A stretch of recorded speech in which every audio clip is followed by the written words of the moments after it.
बिस्मिल्लाहिर्रहमानिर्रहीम। अस्सलामु अलैकुम। कही अनकही के साथ वजी अहमद सिद्दीकी आपकी खिदमत में हाजिर है। हमज़ा शहबाज लाहौर हाई कोर्ट के एक फ़ैसले के नतीजे में वज़ीर आला पंजाब नहीं रहे। तहरीक इंसाफ को तवक्को थी कि हमज़ा शहबाज को हटाकर लाहौर हाई कोर्ट जो है वो उस सूरत हाल को बहाल कर देगा और दोबारा जो है वो बुज़दार को वज़ीर आला बना देगा और फिर उसके बाद जो है वो सूरत हाल फिर उनके काबू में आ जाएगी। तमाम जो मुनहरिफ अराकीन हैं वो वापस आ जाएंगे और फिर दूसरे जो लोग हैं वो भी हमारे साथ वापस आ जाएंगे और फिर हम, लेकिन ऐसा नहीं हुआ। बल्कि उन्होंने रीकाउंटिंग के लिए जो है वो हुक्म दे दिया कि वज़ीर उन मुनहरिफ अराकीन को निकाल कर रीकाउंटिंग की जाए। अच्छा, मुतालबा उनका ये है पीटीआई का कि जो मखसूस नशिस्तों पर जो ख़वातीन और अराकीन मुनहरिफ हुए हैं उनके लिए उनको नए अराकीन के तकर्रुर का मौका दिया जाए।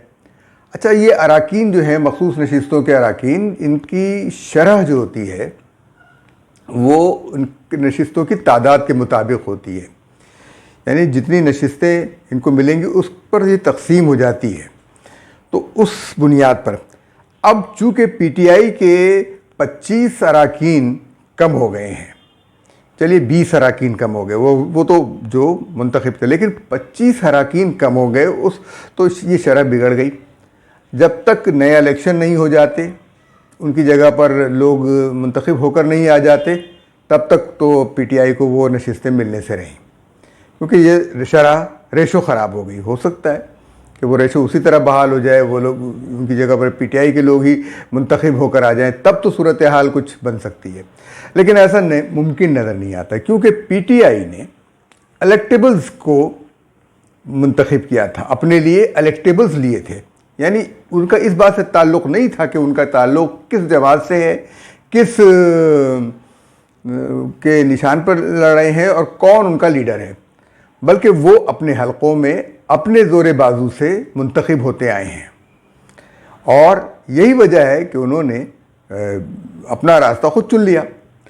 अब इलेक्शन होंगे, वही लोग जाएंगे और इलेक्ट होकर आ जाएंगे दूसरी पार्टी से, आज़ाद सूरत हाल में या किसी तरीके से। तो ये बात अजीब व गरीब हो गई है। फवाद चौधरी चूँकि वकील हैं, उन्होंने कहा कि हम इसको चैलेंज करेंगे सुप्रीम कोर्ट में, इस फैसले को। जबकि ये फैसला फवाद चौधरी ने कहा है कि लाहौर हाई कोर्ट के फैसले के बारे में ख़िलाफ़ वो सुप्रीम कोर्ट जाएंगे। उनका ख्याल है कि ये एक नाक़िस फ़ैसला है, कमज़ोर फ़ैसला है, और उनको ये एतराज़ है कि पीटीआई के मुनहरिफ अराकीन को वोट निकाल कर उनका दोबारा गिनती का हुक्म क्यों दिया गया है। तो इस सिलसिले को कैसे वो देखेंगे। अच्छा, चलिए, उनकी ख्वाहिश है वो पूरी कर लें अपनी ख्वाहिश, इस इलेक्शन। अच्छा, उनका ये कहना है कि उनका जो इलेक्शन हुआ था हमज़ा शहबाज का, वो गैर कानूनी करार दिया जाए। अच्छा, अगर हमज़ा शहबाज का इलेक्शन लाहौर हाई कोर्ट गैर कानूनी करार देती है तो अभी जो बजट मंजूर हुआ है वो भी गैर कानूनी हो जाएगा। इस तरीके से पूरे पंजाब को कुछ नहीं मिलेगा, कोई इस पर रकम खर्च नहीं हो सकेगी। ये इसके जो जजों को देखना पड़ेगा। अच्छा, ये सारा कुछ हो चुका है, बजट आया है और ये एक ऐसा मरहला है जिसके बजट मौजूद है और वो बजट का मामला ख़राब हो गया है। ये फौरी से, अच्छा, जब ये फौरी तौर पर हमज़ा शहबाज के वज़ारत आला का फ़ैसला करना पड़ेगा। ये मालियाती मामलात भी उलझ जाएंगे। अदालत ने फ़ैसला तो कर दिया उसकी रोशनी में, लेकिन इसके अवामिल व अवाक़िब जो है वो बहुत ख़तरनाक हो गए हैं और पीटीआई ने डाल दिया इस मामले में।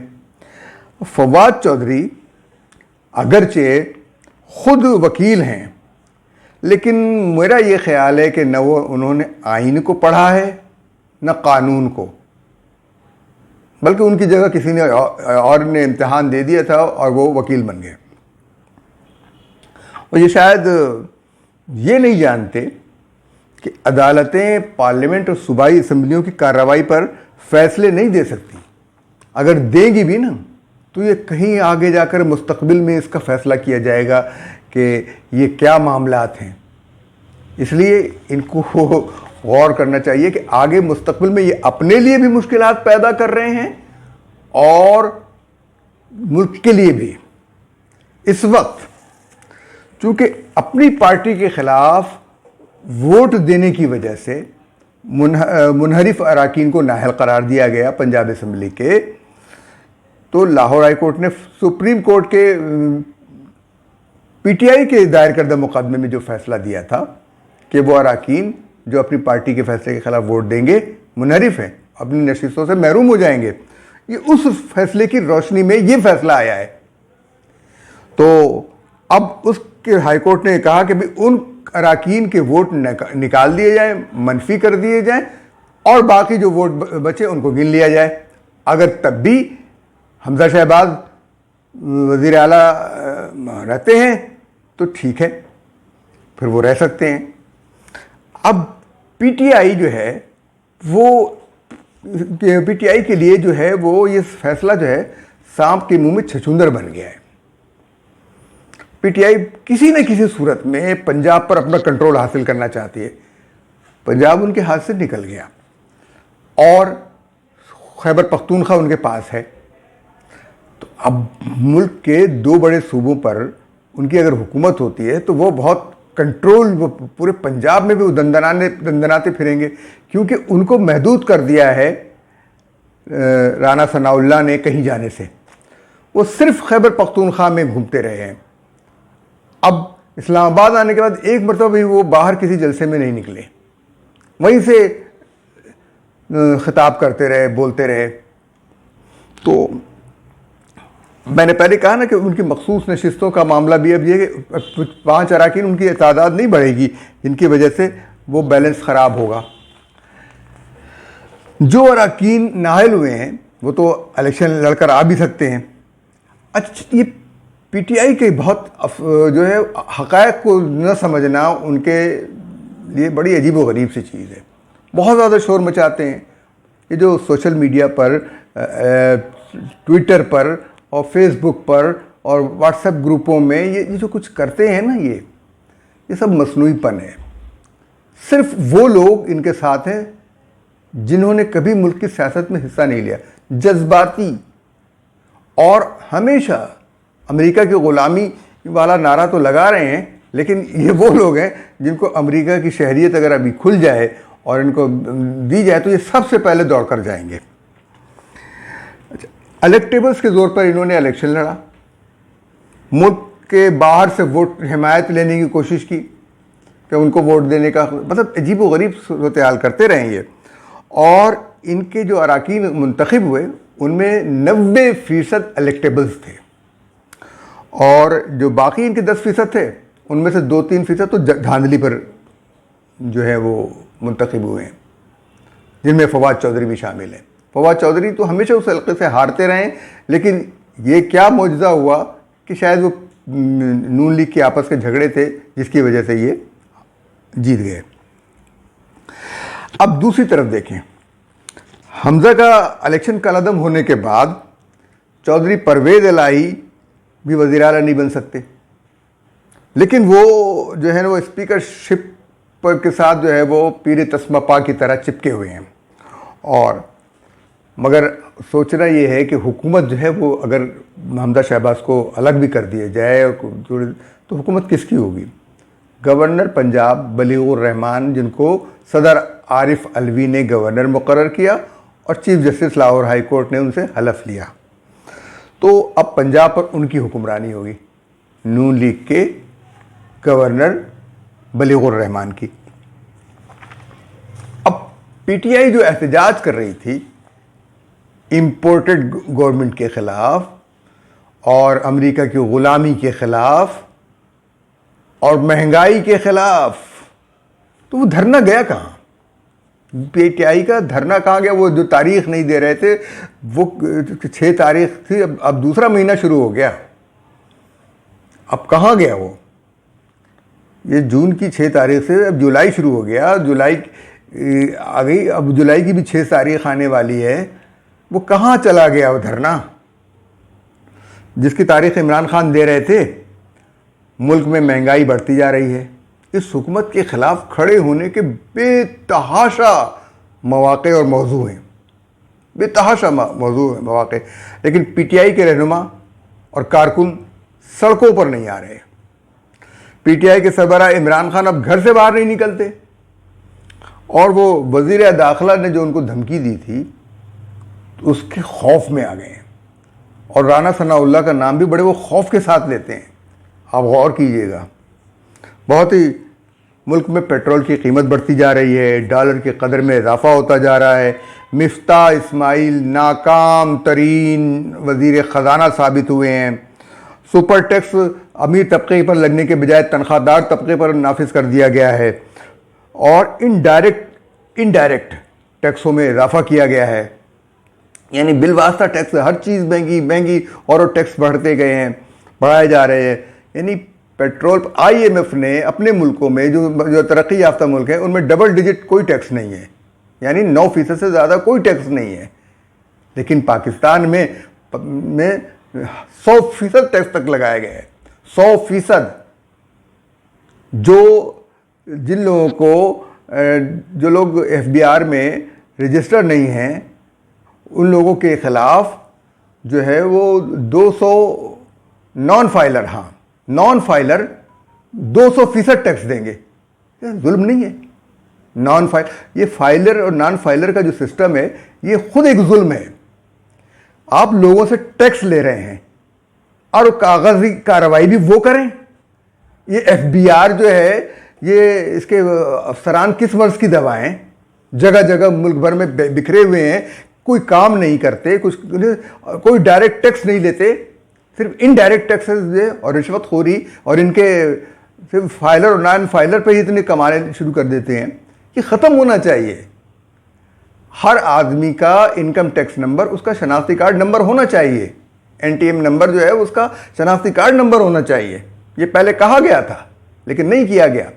फाइलर और नॉन फाइलर को छोड़ दें, खुद ब खुद होना चाहिए। खुद जिस शख्स ने इस शनाख्ती कार्ड नंबर से ये चीज़ें ली, जो टैक्स अदा किया, उसके बिल में जा रहा है टैक्स, उसके कई चीज़ें जो ख़रीदता है जो उसके नाम से आती हैं, बिजली का बिल है, गैस का बिल है, और वो कहाँ से आए, फिर उसको देखा जाए। मुख्तलिफ़ चीज़ों पर टैक्स, इनडायरेक्ट टैक्स लगा हुआ है। लेकिन कोई जमात, कोई सियासी जमात इस हक़ में नहीं खड़ी हो रही कि ये इस जुल्म के इस मामले को ख़त्म किया जाए। बल्कि हुआ ये है कि ये इत्तेहादी हुकूमत जो है वो सूद के हक़ में खड़ी हो गई। अल्लाह सूद, जिसके बारे में कुरान की आयत है कि जो सूद के हक़ में खड़ा हुआ उसने अल्लाह और उसके रसूल के साथ ऐलान जंग किया। और सूद देने वाला ऐसा ही है जैसे उसने माँ के साथ ज़िना किया। मौलाना फजलुर रहमान इत्तेहादी हुकूमत का हिस्सा हैं, वो इस मामले पर खामोश हैं। उन्होंने हुकूमत को कोई धमकी नहीं दी कि हम अलग हो जाएंगे। ये अल्लाह और उसके रसूल का मामला है। उस ऐलान जंग में आप किसके साथ खड़े हैं? ऐलान जंग तो कर दिया मिफ्ता इस्माइल ने, शहबाज शरीफ ने, पीपल्स पार्टी ने, सूद के हक़ में खड़े होकर। और पीटीआई जो रियासत मदीना का नारा लगाते थे, वो भी जनाब उनको नहीं पता कि रियासत मदीना में सूद नहीं होता, भूल गए। और आज मैं क्या कहूँ कि पंजाब की हुकूमत और उसको ऊपर नीचे करने से अवाम के मसाइल जो हैं वो ख़त्म नहीं हो जाएंगे, बड़े ऊपर मट्टी नहीं पड़ जाएगी, वो हल नहीं होंगे। अवाम को आप तकलीफ़ पहुंचा रहे हैं। IMF के दरबार में पीटीआई की हुकूमत ने नीयत बांधी थी, वो नीयत बांध कर गई थी कि वो वहाँ पर नमाज मईशत अदा करेगी। लेकिन इत्तेहादी हुकूमत तो जाते ही सजदे में गिर गई, क़याम भी नहीं किया, जाते ही सजदे में गिर गई। अवाम का गला दोनों ही काट रहे हैं। और मिफ्ता इस्माइल ने जो तालीम छुरी तेज़ की है अवाम के ऊपर, जो कुर्बानी से पहले वो अवाम को कुर्बान कर देना चाहते हैं, और अमेरिका से माशियात का जो सबक पीएचडी की सूरत में हासिल किया था, उसी को वो दोहरा रहे हैं, जो एक नाकाम माशी निज़ाम का सबक है, जहां सिर्फ सूद सूद सूद और सिर्फ सूद है। और दुनिया में जो कामयाब ममालिक हैं, जापान, नॉर्वे और ये, वो अपने यहाँ सूद को उन्होंने 0% कर दिया है, सिफर कर दिया है, और उनका ख्याल है कि सूद से हमारी मईशत को नुकसान पहुँच रहा है। हम कहाँ खड़े हैं सोच लीजिए। इजाज़त दीजिए। अल्लाह हाफ़िज़।